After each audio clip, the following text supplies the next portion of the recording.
औज़ुबिल्लाहिमिनश्शैतानिर्रजीम बिस्मिल्लाहिर्रहमानिर्रहीम। प्यारे बच्चों, कल हमने मिर्ज़ा असदुल्ला खान की पहली गज़ल पढ़ी है। आज हम इसकी दूसरी गज़ल पढ़ेंगे। सुनो। दर्द मिन्नत कश दवा न हुआ, मैं न अच्छा हुआ न बुरा हुआ। यहाँ गालिब फरमाते हैं, अगर मैं सेहतयाब न हुआ, यानी दवा से मैं सेहतयाब नहीं हुआ है, ये तो मैं इतना गयूर हूँ कि मुझे ये अच्छा ही लगा, क्योंकि अगर मैं दवा से सेहतमंद हो जाता तो इससे ये तो मैं दवा का एहसानमंद बन जाता। इससे अच्छा ही हुआ क्योंकि मेरा दर्द दवा के एहसान से बच गया। मेरा दर्द भी मेरी तरह गयूर है, मेरी तरह वो मैं किसी का एहसान नहीं लेता हूँ, इसी तरह मेरी दवा ने भी किसी और का एहसान लेना मंजूर नहीं किया है। मैं इतना खुददार हूँ कि मैं किसी के एहसान तले दबना नहीं चाहता हूँ। इसी तरह मेरा दर्द भी ऐसा ही है, इसे भी मेरी तरह दवा का एहसान लेना मंजूर नहीं। जमा करते हो क्यों रकीबों को, एक तमाशा हुआ गिला न हुआ। शायर फरमाते हैं, रकीब बेटा, जो आशिक को माशूक तक जबरों को जो आशिक का दुश्मन हो इसे रकीब कहते हैं। यानी महबूब को अगर कोई और चाहता हो इससे हम रकीब बोलते हैं। शायर फरमाते हैं, कुछ लोगों का जमा होकर आशिक व माशूक की झगड़ों को निपटाना मंजूर नहीं है। ऋषि की वजह से नहीं चाहता कि लोग आशिक व माशूक के गिले शिकवे सुने, इसलिए माशूक से कहते हैं कि तुम गिले करने के लिए रकीब को जमा क्यों करते हो। ये गिला तो नहीं, ये तो तमाशा हुआ। यानी यहाँ शायर अपने माशूक से कहता है कि तुम लोगों को क्यों जमा करते हो, यानी ये जो लोग जमा हुए हैं, ये मेरे रकीब है, ये मेरे इश्क से जलते हैं जो मैं तुमसे करता हूँ। तो इस वजह से मैं शिकवा करता हूँ, आपसे शिकायत करता हूँ। तो रकीबों को क्यों जमा करते हो, ये मैं गिला नहीं कर, मैंने गिला किया मगर आपने तो इसका तमाशा बना दिया। हम कहाँ किस्मत आजमाने जाए तो ही जब खंजर आजमा ना हुआ। शायर अपने महबूब से मुखातिब होकर फरमाते हैं, तुमने कत्ल करके तुमने ही कत्ल करके हमारी आरज़ुए कत्ल पूरी न की। यानी तुमने जो कत्ल किया है, जो मेरी तमन्ना थी कि मैं कत्ल हो जाऊं, तुमने वो पूरी नहीं की। तो फिर हम अपने मुकद्दर को आजमाने के लिए और कहाँ जाएं।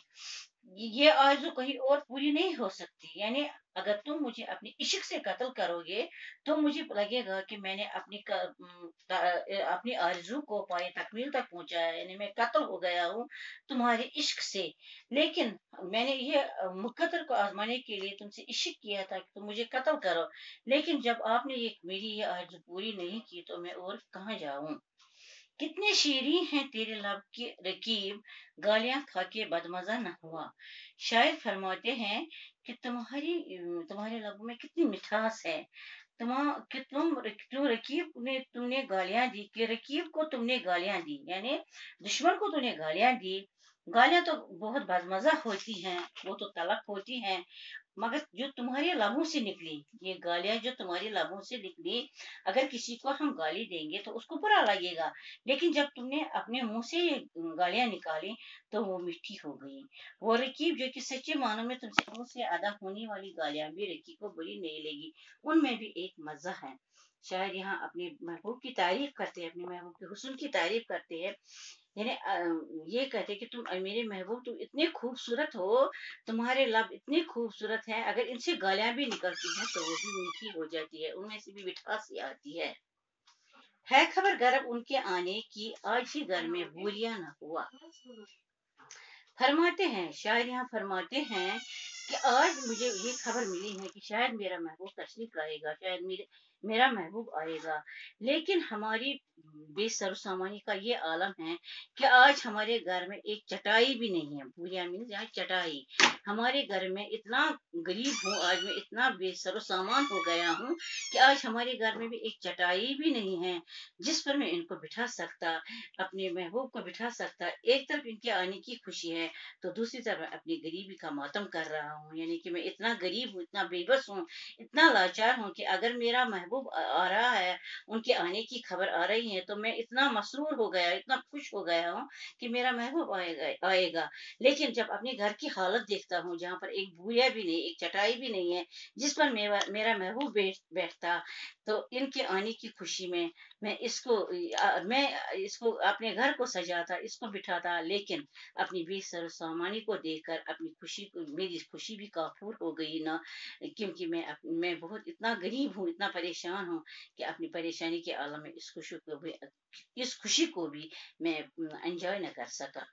क्या वो नमरूद की खुदाई थी, बंदगी में मेरा भला न हुआ। शायर फरमाते हैं, खुदा जिसकी मैंने इबादत की। नमरूद, बेटा आपने नमरूद तो पढ़ा, नमरूद एक बादशाह था जिसने हजरत इब्राहिम अलैहिस्सलाम को आग में डाला। जब उसने खुदा हजरत इब्राहिम अलैहिस्सलाम ने उसको बोला था कि खुदा एक है, बुतों की परस्तिश करना छोड़ दो, तो उसको ये बुरा लगा, क्योंकि वो अपने आप को खुदा जताता था कि मेरी इबादत करो, मैं खुदा हूँ। अब तो इसने क्या किया, उसने हजरत इब्राहिम अलैहिस्सलाम को आग में जला दिया, कि बादशाह था। तो शायर यहाँ फरमाते हैं, खुदा जिसकी मैंने इबादत की, क्या वो नमरूद था, और क्या उसकी खुदाई नमरूद की खुदाई थी कि मेरा भला ना हुआ। यानी बंदगी के बावजूद मेरा भला कुछ ना हुआ। हालांकि खुदा तो बंदगी कबूल करके इंसान की दुआ सुन लेता है, तो क्या नौजुबिल्ला वो खुदा न था, बल्कि नमरूद खुदा बन बैठा था, इसीलिए मेरा कुछ भला ना हुआ। शायर फरमाते, यहाँ तलमिया का इस्तेमाल हुआ, यहाँ एक वाक़े का जिक्र हुआ है। तो बेटा इसको जो मैंने कल भी आपको बताया है, जिस शहर में वाक़े का जिक्र आएगा तो इसको हम तलमिया कहते हैं। तो यहाँ शायर फरमाते हैं, मैं जिस खुदा की इबादत करता हूँ, इसको तो मैंने इतनी दुआएं मांगी, इतनी दुआएं उससे मांगी, अपनी भलाई के लिए, अपनी बहबूदी के लिए मैंने उससे इतनी दुआएं मांगी, लेकिन उसने मेरी एक दुआ भी नहीं सुनी। तो क्या वो नमरूद था जिसकी खुदाई थी, क्या मैं वो मेरा भला ना हो, उसमें भी मेरा भला ना हो, वो तो मगर कोई खुदा ना था। नौजुबिल्ला, मैंने उसकी बंदगी नहीं की, मैंने अपने खुदा की, अपने अल्लाह की बंदगी की थी। मैंने उससे दुआ मांगी, लेकिन उसने मेरी कोई दुआ नहीं सुन ली। तो वो खुद जो नमरूद वो खुदा बन बैठा है, इससे मेरा क्या भला हो सकता है, जबकि मेरा भला मेरे खुदा ने भी नहीं किया। जान वही दी हुई इसकी थी, हक तो ये है कि हक अदा न हुआ। फरमाते हैं कि अगर हमने राय हक में जान दी तो कौन सा कमाल किया। जान खुदा की दी हुई थी, हमारे पास तो फकत एक अमानत थी। शायर फरमाते हैं, ये जो जान, ये जो अल्लाह ने हमें जिंदगी दी है, ये तो अल्लाह की अमानत है हमारे पास, सिर्फ हमारे पास एक अमानत है उसकी। चंद अब अगर वो चाहे ये अमानत वापस भी ले सकता है, जिस वक्त वो चाहे वो ले सकता है। हमने वापस कर दी, अब अल्लाह ने हमसे ये जान वापस ले ली, तो हमने वापस कर दी। अब अमानत वापस करने में किसी को इसको एहसान जताना, जिसने अमानत दी है इसको एहसान जताना, ये कौन सी कुर्बानी वाली बात है कि हमने ये एहसान किया उस पर। इसलिए तो सच बात यह है कि हम अदा नहीं कर सके। गोया जान देना कोई बड़ी बात नहीं, बल्कि इंसान पर और बहुत से फर्ज है जिनका अदा करना वाजिब है।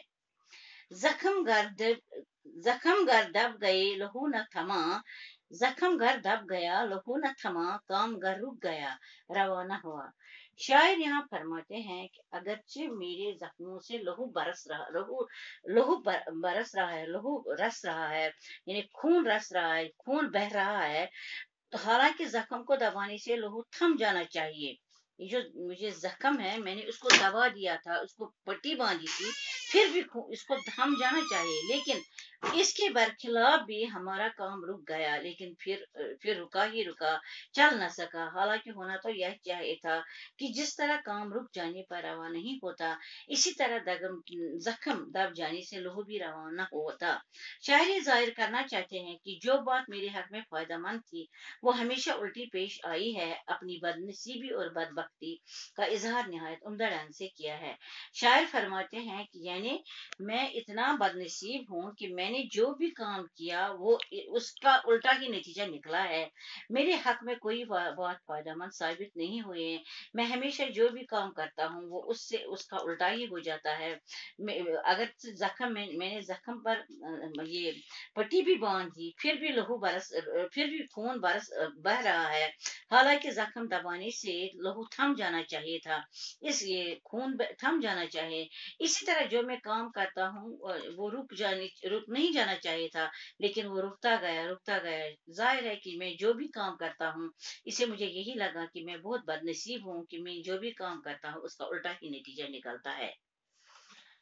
कुछ तो पढ़िए कि लोग कहते हैं आज गालिब गजल सरा न हुआ। शायर अपने आप से मुखातिब होकर फरमाते हैं कि आए गालिब, आपकी ये खामोशी लोगों को अच्छी नहीं लगी। वो कह रहे हैं कि आज गालिब ने कोई गजल नहीं पढ़ी, यानी आज गालिब ने कोई शायरी नहीं कहा। आप क्यों आज खामोश हो? इस आपकी खामोशी को, इसलिए खामोशी को तोड़कर गजल पढ़ो, और ताकि लोग महसूस हो जाए, ताकि लोग खुशी महसूस करें। यहाँ गालिब अपने आप से फरमाते हैं कि आपकी जो ये खामोशी है, ये लोगों को अच्छी नहीं लगती, बुरी लगती है इनको, क्योंकि गालिब जो गजल गाता है वो इसी से अच्छा लगता है, इसी से मजा आता है लोगों को, लोग इसी लुत्फ उठाते हैं। इसलिए इस अपनी खामोशी को तोड़ दो और गजल सरा हो जा, ताकि लोग इससे महसूस हो जाएं।